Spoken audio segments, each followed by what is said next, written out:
জীবনে হারানোর হিসেব নিকেশ করে দেখি সবচেয়ে বেশি হারিয়েছি মানুষকে। শেষ বিকেলে যার পাশে হাঁটতে হাঁটতে মনে হয়েছিল বাকি জীবনের অনেকগুলো বিকেল তার জন্য সঁপে দেই। আর কোনো বিকেলেই মানুষটার পাশে আমার হাঁটা হয়নি। মাঝরাতে সারাদিনের জমিয়ে রাখা শব্দগুলো যার তরে উজাড় করে দিয়ে ভাবতাম আমার ভেতরের হাঁসফাঁস করতে থাকা গল্পগুলোর মুক্তি মিলল বুঝি। সেই গল্পরাও এখন অপেক্ষা করে, সে মানুষটা আর অপেক্ষা করে না।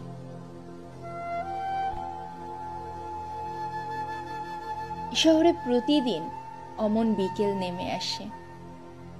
আমি বিকেলের রোদ্দুর গায়ে মেখে হাঁটতে থাকি সেই পথে।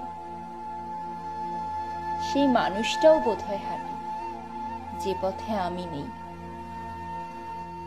আমার গল্প নেই, আমার কোনো স্মৃতি নেই, আসলে আমিই নেই।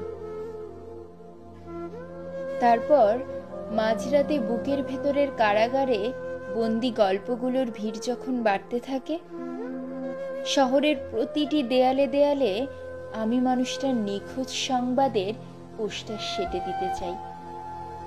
দেয়ালটা আমায় পাল্টা প্রশ্ন করে, যে মানুষটাকে তুমি হারিয়েছ সে মানুষটাও কি তোমাকে হারিয়েছে? আমি শূন্য দৃষ্টিতে দেয়ালের দিকে তাকিয়ে থাকি। একপাক্ষিক হারিয়ে ফেলার কোনো নিখোঁজ সংবাদ হয় না বোধহয়, তাই না?